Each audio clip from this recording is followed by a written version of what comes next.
Hey guys, welcome back to Home Built, and this week I'm going to give the Beetle a thorough full service and see if I can sort out some of these warm start gremlins.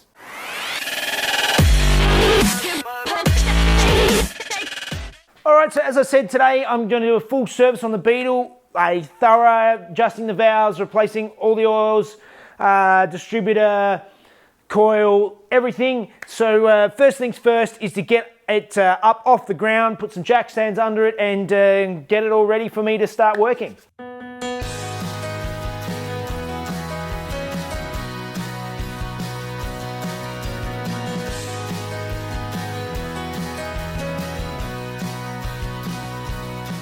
Okay, so first job in this service is to go through and I have to adjust the valves. It's the very first thing you have to go through, which is a bit more elaborate than any other car I've been used to. If you want a more thorough service video, go and check out Heidi and Franny's garage. Franny has done a fantastic, really full, thorough how to service a Beetle video, and it's really great. Their channel is really good. They've got a bunch of really cool old Porsches from pretty much every generation and Ferrari, and do all sorts of maintenance and stuff. Check it out. So first things first, I need to get the distributor cap off, and I need to go around and get this at top dead center so I can start adjusting these valves.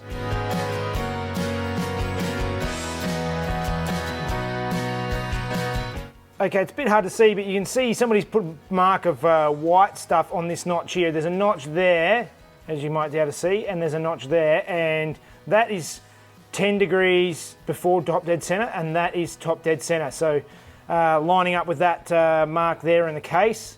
Now I have it at top dead center. Now I can get down underneath and start having a look at these valves. All right, so here are my valves, and this is the outer two are the exhaust valves, the inner ones are the inlet valves. And I've just run my feeler gauge in here. Basically, I need to run 0.006 feeler gauge. There we go, yeah. So that is a nicely gapped valve. It's nice tension on both sides. The exhaust valve, I can't get it through at all. I can't get any of the gauges through. It seems like it must be a very tight valve. I'm going to go through now and loosen it off and adjust it so that it fits perfectly to my feeler gauge.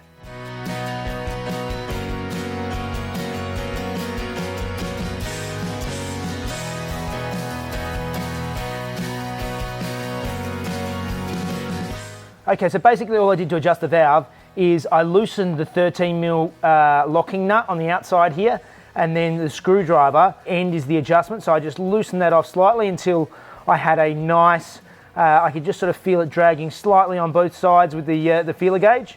Then holding the screwdriver onto the adjuster here and holding it tight, just tighten up the locking nut again, and then double check, and it's all good. So now I'm going to move on and move on to cylinder number 2. All right, so next step, to do the next valve, I need to turn the engine backwards, so anti-clockwise, 180 degrees, and do the next valve. And there's no marking for that, so the way to do it is with my paint pen, I'm just going to remark this top dead center here and mark it on the outside as well. And now with a ruler, I'm just going to transfer that measurement straight through the center all the way down to the bottom and mark bottom dead center.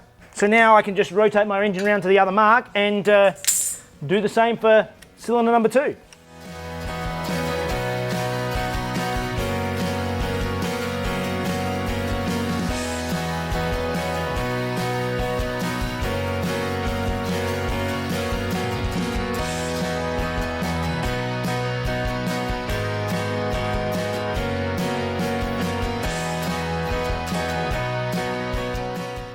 Both exhaust valves on this side were quite tight, but I've gone through and re-tensioned them all up. Now I'm just going to clean up that valve cover a little bit and then move on.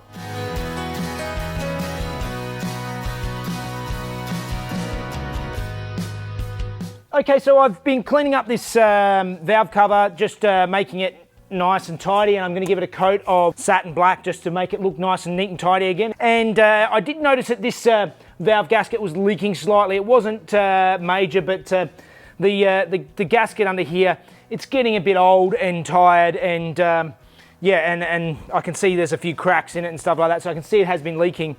And of course, I stupidly forgot to order the proper gaskets for these, but it's not that big of a deal because I just got some of this gasket material, so it's the same stuff, same thickness. I'm just going to mark it out and make up my own gaskets.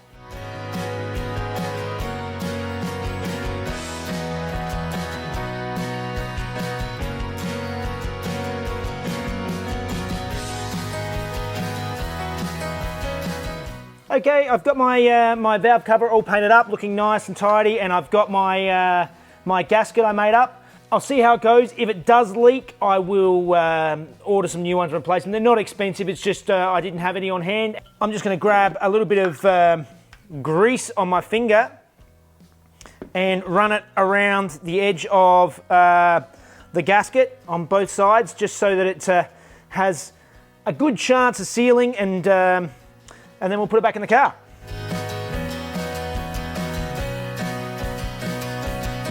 And now I've done that side, I have to come over to this side and do this bank.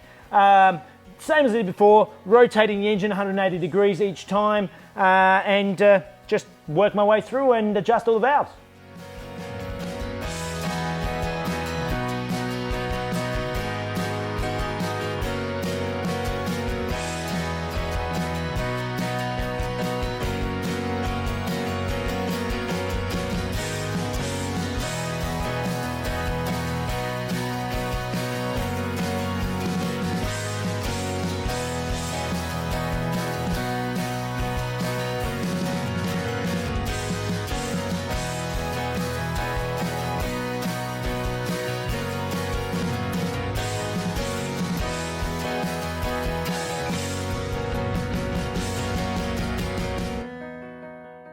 Alright, spark plugs are looking good, and I just realised I got my spark plug out. I've already put one in on this side, and I'm going to put the second one in, and I forgot to take the little end off the top.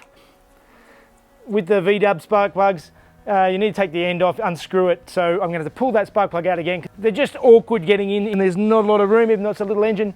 It's a little engine bay too, so I'll get this one in, and then I'll get the other one, other cap off, and keep going.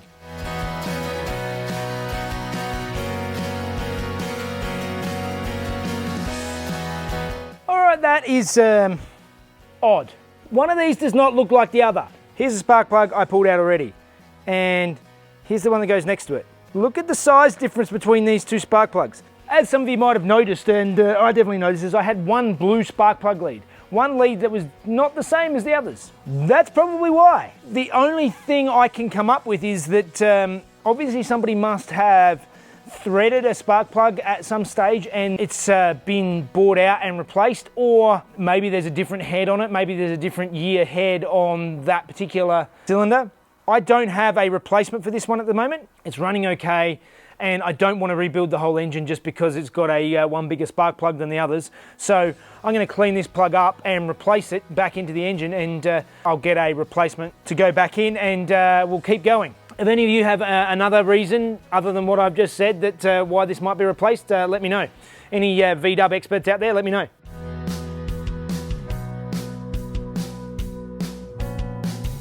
Okay, so it's worth noting, Super Cheap hooked me up with everything I need for changing this all over. So I've got a new coil, new distributor cap, leads, rotor, points, oil, plugs, everything I needed.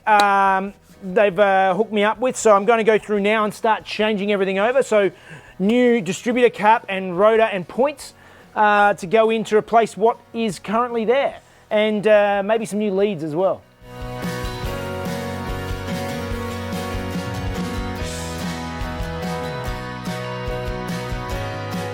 I've never played around with any of this stuff before, so I have no idea what I was doing to start with, but it all seems pretty simple. So the points are sitting here, and basically what happens is around the base here, this is actually almost a square lobe. It's just rounded off squares, so it's currently sitting on the point of the lobe. The square lobe sort of pushes the points open and closed so that they can send the spark through. The way to set it is they're held in by a screw, which is right here. It can slide in and out. So I just slide the whole thing in and out until I get my feeler gauge at 0.16.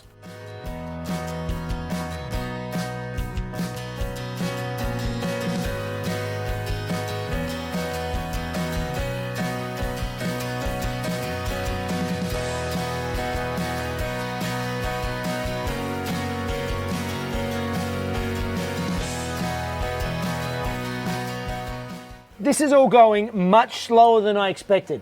I've been struggling now with the bolt that's holding the base of the distributor on, the adjusting bolt. It's a clamp that goes around the base of the distributor.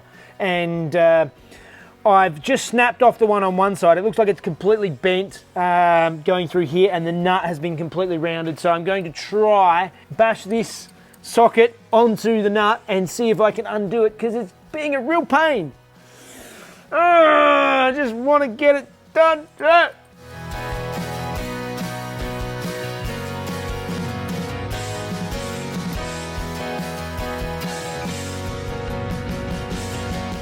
All right, this is the issue I'm facing down in here.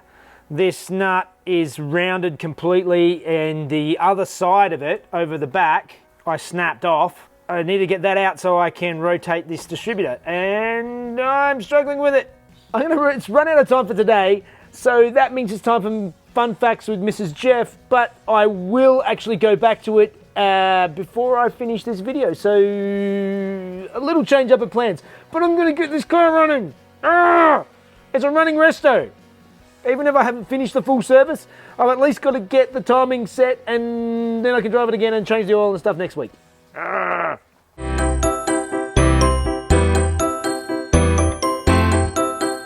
Hey guys, another incarnation of the Beetle to be developed for the war was the Commander's Wagen, which was a four-wheel drive version of the Beetle. It used the same driveline as the Schwimmwagen that we discussed last week, and its top speed when the front wheels were engaged was 10 kilometers an hour.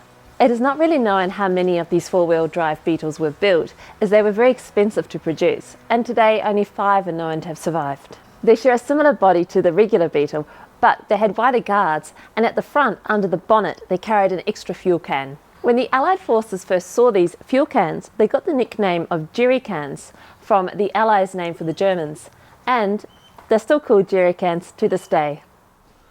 All right, it's the next morning, and as I said, I still have to get this distributor turned around, but I'm thinking before I get stuck into that, I'm going to put it all together and actually check what the timing is right now. So see if, for starters, all this stuff that I've just done to it, see if it still starts, and then if it starts, see where it's actually at now, and see if I actually need to adjust the timing or if it's good.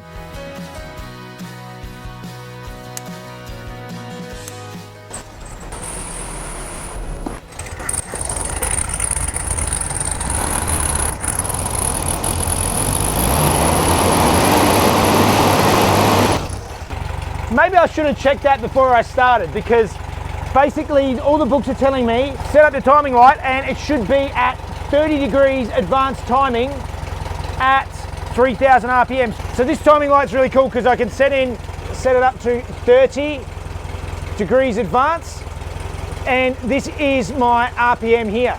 I'll show you now how it is already at 30 degrees at 3000 RPM.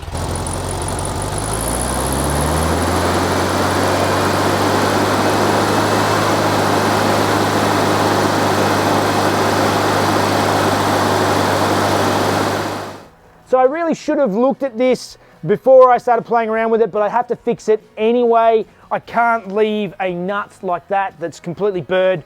It still has to be fixed, but it doesn't have to be fixed right now because it's not going anywhere and it's timed right, so I'm happy to leave it. But before I wrap everything up, I will go through and I think I'll just do a quick tune of the carby before I go anywhere else. Just make sure it's running nice and clean, and then I can leave it for this week and hit it again next week and change all the fluids and stuff. So let's tune. So some of you guys might remember from a few weeks ago that I lost a screw. I found out where the screw came from. It was this screw right here. So it sits on the on this, which is basically like a warm idle cam, from what I understand. The only issue is that I can't get it to sit on the bottom of the cam. It's supposed to be, this is supposed to sit all the way down the bottom. I've had to replace this screw with a different screw because the first one fell out and I lost it. So this one is a bit tighter fit, so it shouldn't fall out, hopefully. Basically, we're looking for an idle of about 850, and currently you can see it's at about 900. This is the idle screw here, so I'm just going to lower it down.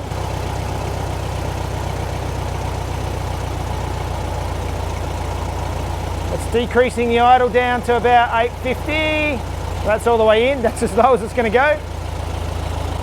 Okay, and this here, that's the mixture screw. Screw it in to make it leaner and see it stalling, and then back out again until it's stalling.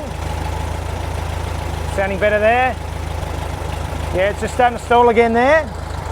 Just back out to nice. And hopefully that should be a reasonable tune.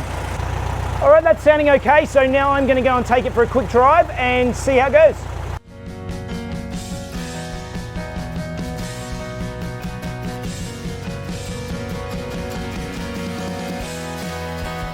All right, guys, that is it for another week.